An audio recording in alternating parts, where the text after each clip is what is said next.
Ain't been home for a couple of years now, buddy, but you're still fighting the war. Hello, everyone, and welcome to another episode of Shoulder to Shoulder, Untold Stories from a Forgotten War. I'm one of your hosts, Will Selber, joined, as always, riding shotgun, my BFF, Yep. the lovely, the talented Kate K. Kate, how are you doing? I'm great. I only do this podcast to hear the way that you intro me. It's the most compliments I've ever gotten. I love it. I doubt that very seriously. Very seriously. But hey, everyone, we're going to do kind of a short episode right now to kind of just talk about or for me to tell a story of success and getting one of my interpreters out. But before we go into that, do me a favor. Just do me a favor. Go ahead and give us all 5 stars, or like say something really nice about us on the review services. Yeah. If you want to thank the troops, this is really the only way. I hate to tell you, people have been saying it's other things, and I'm here to tell you, the only way is to give us 5 stars. And it doesn't matter what troop you're wanting to thank, we will take that gratitude. That's exactly right. Because we're good people. That's right. So go ahead and please give us positive reviews. Share, tell your friends. On, let's see, what was Thursday? The 15th, or something, let's say the 15th. The 14th of, 13th of April. One of the days one of those. of April, you the guys. 13th of April, at 3:30 p.m. My last combat interpreter got into the United States. And his name is Ahmadullah. I've already talked to him about releasing names and photos. And it was an incredible story of success and triumph and perseverance, and teamwork. But also just reminds you that he was the lucky one. And that saying that after all he's been through should tell you the kind of the stark nature of a lot of our allies in Afghanistan. Yeah, that's because most of them aren't as lucky as Ahmadullah. And he would be the first one to tell you that. Well, I'm sort of new to the story. I know about Ahmadullah on this end of things and how he sort of got here, but I don't know how your story with him kind of started. Yeah. So can you, just for my sake, can you give me a little background? Sure. So in 2012, I did my first Afghanistan hand tour. It's called Afghan Hand. And I was sent to Gorak, Kandahar, doing village stability operations under Sajota South. I think that was what it was. I was part of the Civil Military Operations South. So I got out to Gorak, which is in northwest Kandahar, near the border with Sangin, right below Derak Wood. It's like this little triangle of death, as I like to call it. And so I went in there. I was part of an operational detachment alpha as an enabler, a special forces team from 7th Group. I'm not special forces, so like I don't want to get people confused. I'm a we'll nobody. Still take the likes. Yeah, the likes will take, but that's it. That's it. Fine. Exactly right. But so I was an enabler on a special forces team. It was us, me, the special forces team, infantry, SOTB, civil affairs, military working dog, an EOD team. So it was like we were our own little tribe. Yeah. And so there was us and then an Afghan National Army Special Operations Corps ODA as well that rotated. So that was like an 8-man team. And we lived in a village. It's called a village stability platform. And it was, we had a wall, but the village was right there. It's as close as you're going to get to living with the Afghans in a real place. Pretty close. And so our job, our assignment was to extend the government's reach into a district that they had just taken back from the Taliban maybe a year before. Okay. And as a guy who was basically advising the district governor, which is like a county commissioner, and then also doing like human train, like analyzing, like meeting all the elders and seeing what Okay. type of tribe they came from, and then mapping it all out, and then also doing some intel stuff. Okay. I had my own interpreter. I was a captain at that point. You know, this was my fourth deployment at that point, second one to Afghanistan. And so I was very, very, I mean, at that point, at least I wasn't the biggest idiot in the world. I would just say that. I at least knew how to, I didn't make a fool of myself every day, at least. I had some experience underneath me. And he was my interpreter. And Okay. he was, you know, Ahmadullah, I think, I'm almost positive I was his the first guy he worked with. He was brand new. And you have to understand that, like, there was no way to get into that VSP other than to fly in there. What's a VSP? A Village Stability Platform. Oh, got it. Like Okay. a little small Okay. base. Okay. The only way to get there was to fly because the Taliban if you could drive it, you're going to fight your way in. So there was only really a way to get in through Sangin, and that was not what I would call a place you want to go to in the winters. So just very desolate. The closest coalition force base was 75 clicks away. So we were out in the middle of nowhere for sure. Yeah. And most interpreters, when they found out they were going to Gorak, quit. They're like, I know better. Right. This is They're not... like, hell no, I ain't going out there. It's not the place for me. No, sir. Or they got there and they were like, You should listen because, to I mean, like, we lived in the tents, we peed in the tube, we burned our own poop, and, like, you know. That is exactly the level of detail this podcast should have. Absolutely. Okay, so how long was Ahmadullah your interpreter for? For a year. Okay. For a year. And then I, before I left, he was a great interpreter, very, very skilled. Before I left, I wrote him a letter of recommendation for his SIV. For those who are just new to that, that's a special immigrant visa. It's a specific category of visa where our Afghan allies were supposed to be able to come to the United States. But the SIV program, I think it gave a lot of people, especially in the Afghan National Army, a lot of hope. Because it was our way of saying that we're definitely not going to leave you behind. We've already created a pathway to bring you here. Yeah. And so I'm curious what his experience with that was like. Yeah, so it's a weird story, as usually they are. But so I wrote him a letter of recommendation. You're supposed to, for an SIV, you have to work for over a year for the U.S. government or like a business association. And you need a letter of recommendation from your employer and then a HR letter that verifies that you're in good standing, blah, blah, blah. Well, I provided the letter of recommendation, but the HR letter erroneously claimed that he had been fired. Which is a trend, right? Like we're seeing, and I think people don't understand how burdensome it is to ask Afghans in this situation to go and collect their own evidence to apply for the SIV, because we say really clearly, here are the categories that will allow you to come here, but you need to provide this to us. And one of those things is that you have to provide that employment verification letter. So many Afghans, either their employer was a contractor who, they can't get in touch with anymore, or it's a business that's no longer functional, and so there's nobody for them to talk to, or we saw so many letters that had administrative errors on them. I had one that got denied because the contract number was off by one number, and we could never get it corrected. 2 years we tried. Yeah, I mean, I think the way it went down was that he didn't apply until the fall, even though he had done it for years. You mean the fall after the withdrawal? The fall of Afghanistan, the fall of Kabul.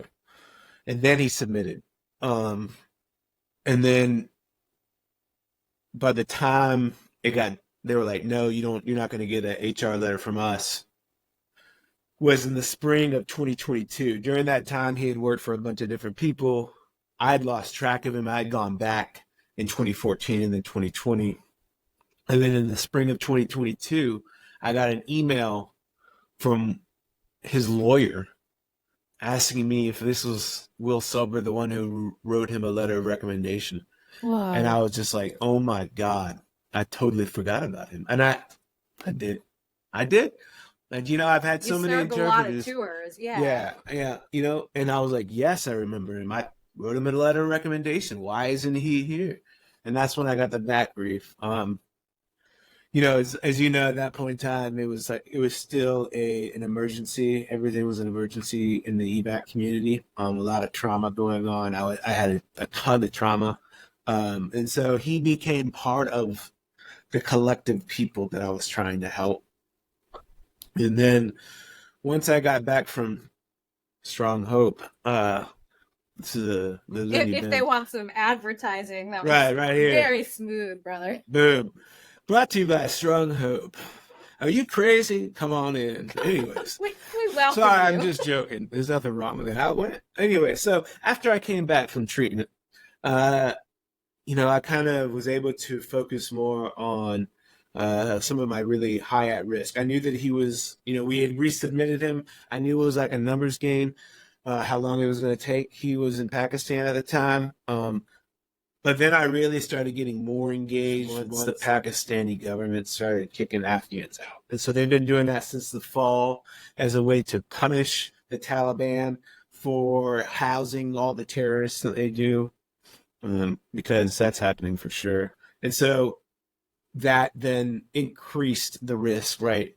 I had to scramble, and then we had to start really putting together plans to, we had to get a letter saying that he was good from the U.S. government so they could give to the Pakistanis. And there was all this other type of stuff that we were able to acquire. But at that point in time, I kind of was like, I want to put him in a safe house.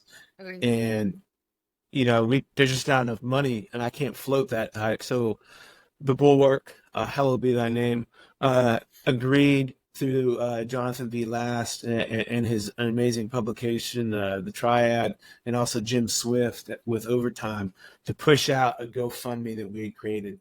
And my goal was like, I just want to get enough to put him in a safe house and we'll worry about everything else later.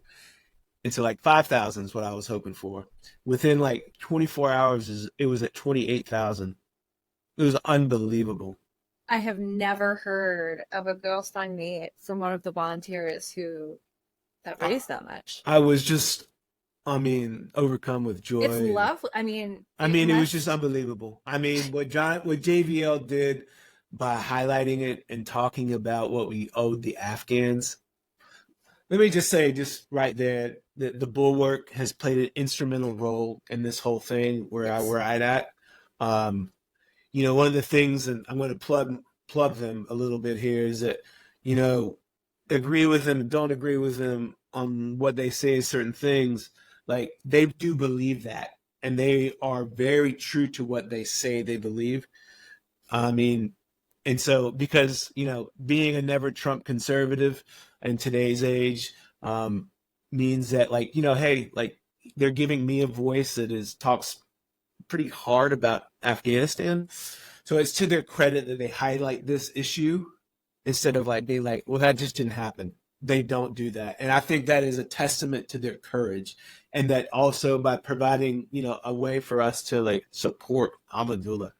So really a large part of this win goes to the Bulwark family who pitched in. We had $35,000. I had to say, okay, why don't you go to No One Left Behind? You know what I'm saying? You know what though? I choose to be encouraged by that because so much of what we're hearing right now is that Afghanistan, and it's really disappeared from the news cycle. People were already sick of it at the time of the fall. And then as we tried to push those stories forward, I think people were like, well, we can't, if you help one, then you have to help all of them. And how are we going to do that? And so we've seen sort of this trend where people are not that interested anymore. And so I think the fact that Ahmadullah had that many people invested in his safety and his story, that actually makes me feel encouraged. Yeah, it was good. It was amazing. Yeah. And so once we put him somewhere with a great service and then found a place for him, he stayed there, 5-star ratings all the way across. Had all the stuff taken care of, and finally he got his SIV approved chief of mission, and then all the way to the end.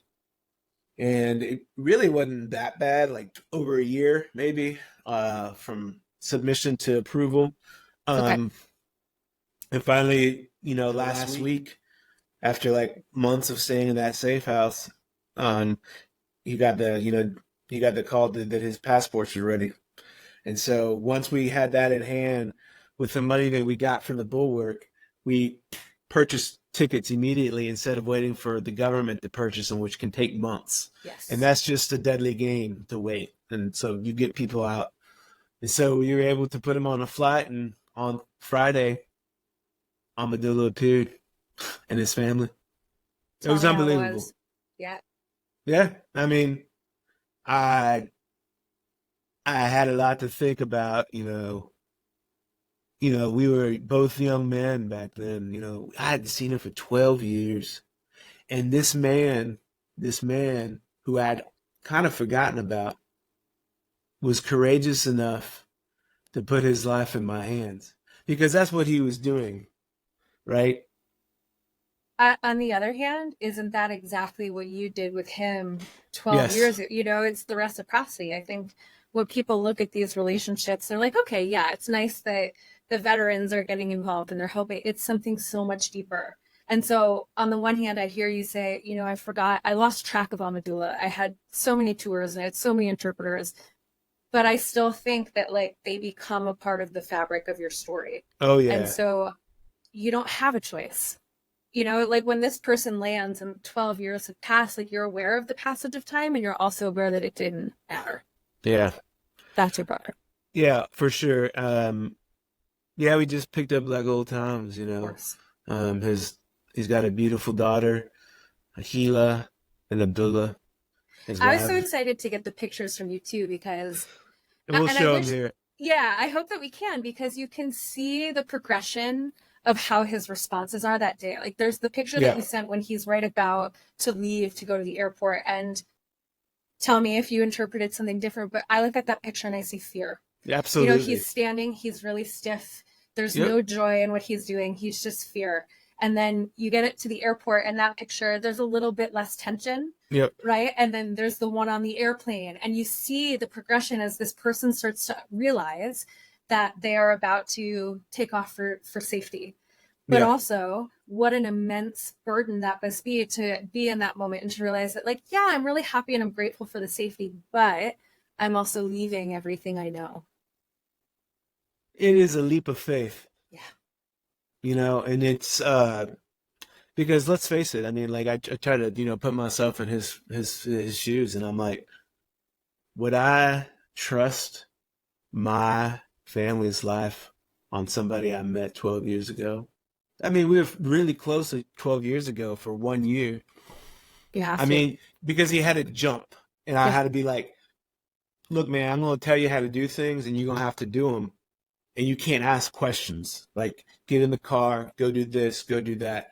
And I understand that is asking a lot, but you have to jump with me. And I'm going to do everything in my power to catch you. There's no guarantees that it will, though. Something could go wrong. Right. There are no guarantees in this game. And so I remember though yeah. how grateful I was, because you said similar things to me. I mean, it might just be that you didn't want me to keep talking, but definitely there were times where you said, look, I'm going to tell you what I need, or I'm going to tell you what to do, and that just needs to be what it is.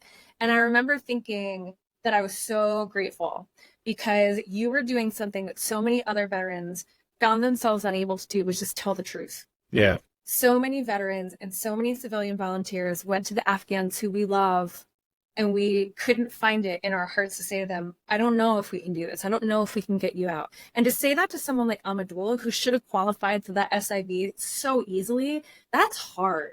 And Yeah. it is also so necessary. And so I think that's what those photos say to me. Like, I see where he is starting to comprehend that, like, this is the thing that he had been working for, and the faith that he had placed in you, it's finally coming to fruition. Yeah.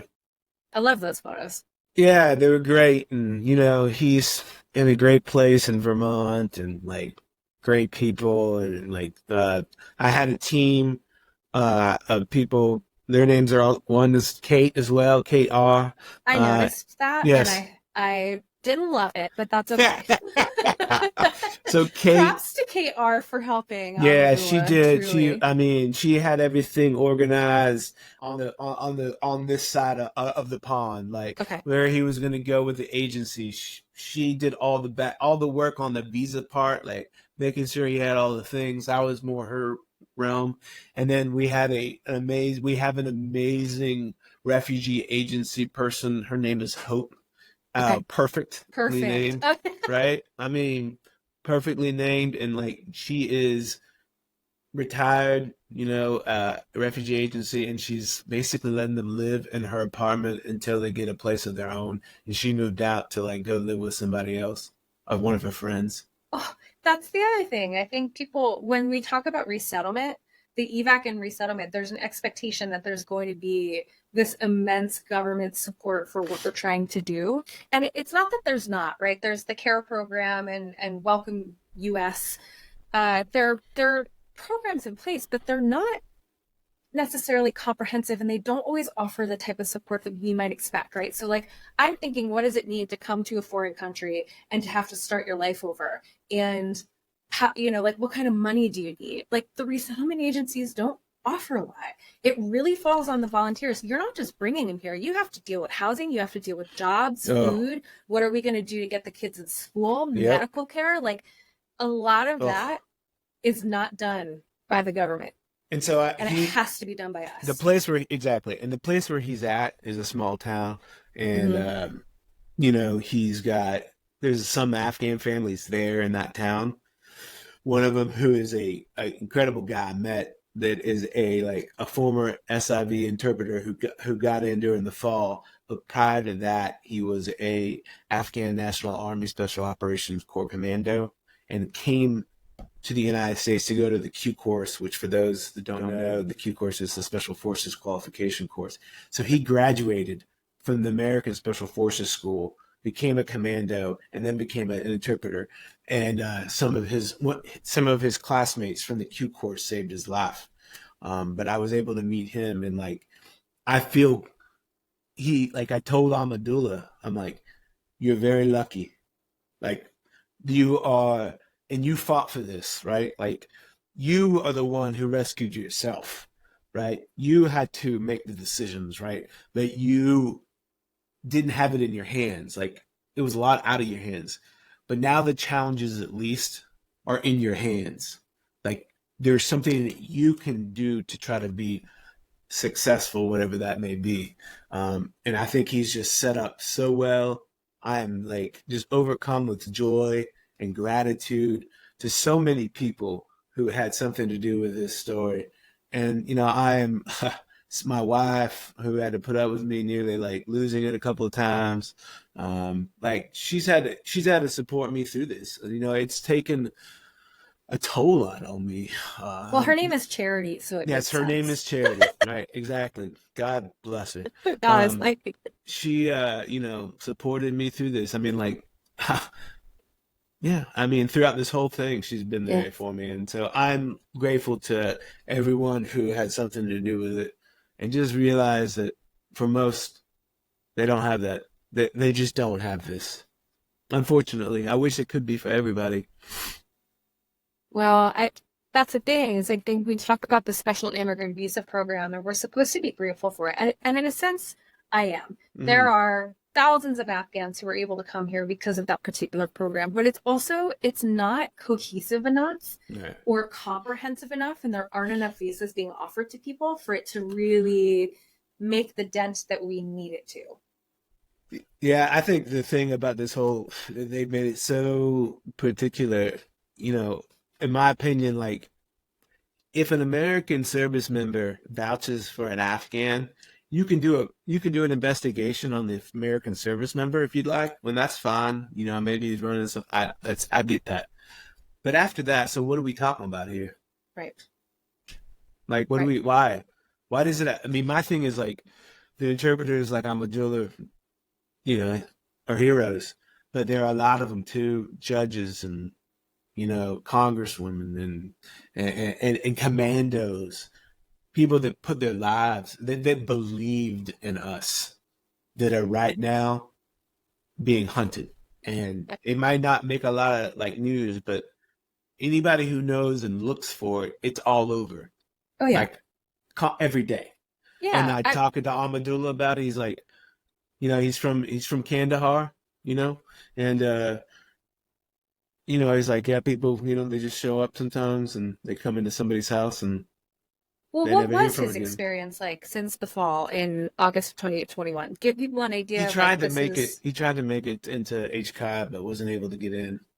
And HKIA is? Yeah, Hamid Karzai International Airport, where the. I'm just here to represent those No, civilians for no, you. you're fine. Got to get in the airport. Yeah. Wow, I didn't know And so that. then after that, he decided he should leave, and so he left pretty early. Yeah. As a Has he been in refugee. hiding? Huh? Or he was in Pakistan? Did he go right into Pakistan? Yeah, he went right into Pakistan. At first, was it was pretty frustrating, easy. too. It wasn't that hard. Right. It was the borders were open. Right. And then so it was things changed. easier. But the longer it came, the more restrictive it got, and the relations with the Taliban, it could told you what happened. Was started deteriorating. I have one last question for you because I know this is supposed to be a shorter episode. Yeah, no but problem. I find that a lot of times when we get one of our Afghan friends over here, the expectation is that we just feel unadulterated joy and gratitude. And it's supposed to be all the happy, positive things. Mm-hmm. And forgive me for calling you out like this. Yeah. But when I was talking to you last week, there was also a lot of anxiety and there was also a lot of triggering of things that had been sort of well controlled up until that point. So like, what is that? Like, where do you think that comes from? How did that make you feel? Bringing people over here, and how do you deal with that expectation of like, hey, Will, you should just shut up and be grateful, because that's what we have heard before, and it dismisses the nuances of what this experience is like. It was really hard on me. Yeah. There was a couple of moments, and I won't get into all the details, during the operation where there were some tense moments. I'll just say that, and I was in a situation where I couldn't respond as fast as I could. And they lasted about 3 minutes, I think the whole total time, but it felt like it lasted my entire life. It was very traumatic because I couldn't execute. And you're having this moment where you need to provide information to be successful. And so it's hard. And, all the way up to through this last week, I've had more nightmares. And I could, all the way up to the day of, my reoccurring nightmare of Afghans yelling out for me to help them. Because it brings you back into that moment, right? Like sure. you're helping somebody. Everything. Taliban wants us to say relocate. We're evacuating people because their lives are at risk. Yeah. And you don't forget that just because it's 2 years later or because you've gone to stronghold. You know what I mean? Yeah. Like there is no question that these missions, no matter how successful they might be, they can be really hard, especially on veterans who are coming from a combat experience. Yeah, this stuff, because it's worse to an extent. Like, obviously, I'm not going to get hurt by an operation. I disagree. Right? You could. I think mental harm is mental harm. But I'm talking about physical attacks. I know. I'm not going to get shot at, but the fact that it's completely out of my hands, and that it's like that people would talk to me through it. I'm like, how's it going? I'm like, well, I've done everything I can, and now we're gonna throw the dice and we're gonna find out if it works. I hope it does. And at that point, it's just you play the game, you play the cards down, and it's to experience that type of stuff. It's very difficult, especially. I'm an old man. I'm 46 years I know. old. I never questioned that. Whatever. 46, and I retired for a reason. I got stuff to do, sitting around, reading a couple books, and podcasting with your buddies. That's right, exactly. So, I don't know, man. It took a lot out of me, but. Well, you're talking about we're going to roll the dice and we're going to play the game, right? It's one of those things where it's like you also know as deep inside of you as it can be that this is not a game. No. And I think that's what people sort of miss is all the pieces are there and you're rolling the dice and you're realistic, right? Like I've always known you to be somebody who is realistic about what people's chances are. Yep. But it just being realistic does not equate the absence of hope and Sure. fear. And I think that that's what was so, it was hard, you know, as somebody who loves you, I was so hopeful for Ahmadullah and him getting here. And I was also very much with you in that moment of like, this is still really, really scary and really hard. Yeah. And that's one of the things that's one of the reasons we have this podcast, right? Is we want people to understand that like, this is what the veteran experience is. And when you have been deployed that many times and you have these relationships, like you are never really free from the burden of when that can catch you again. Yeah. I was really proud of you. Well, I appreciate it. And I just want to, thank everybody who listens to our podcast and like reads some of the stuff I write, the Bulwark family, and for people in Vermont. I'm just eternally grateful for the support that we've been able to get on this thing. And I'm blessed by it for sure. I appreciate your humility. It is something that I have always respected about you, but I do want to say to anyone who is listening, and thank you again for being here with us. Will has had a hand in at least 300 evacuations.